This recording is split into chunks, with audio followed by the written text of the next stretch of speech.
یکی از بلندترین کسانی که حرف میزنه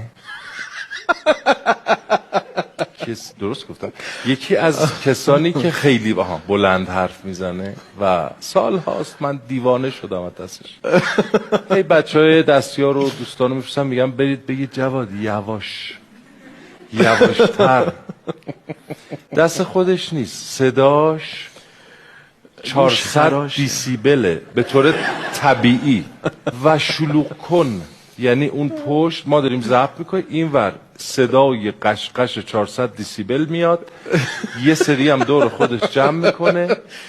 یه بساطیه. الان 6 نفر من گرفته بودن.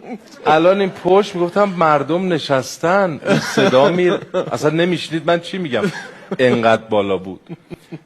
جان نه الان خیلی عوض شدم.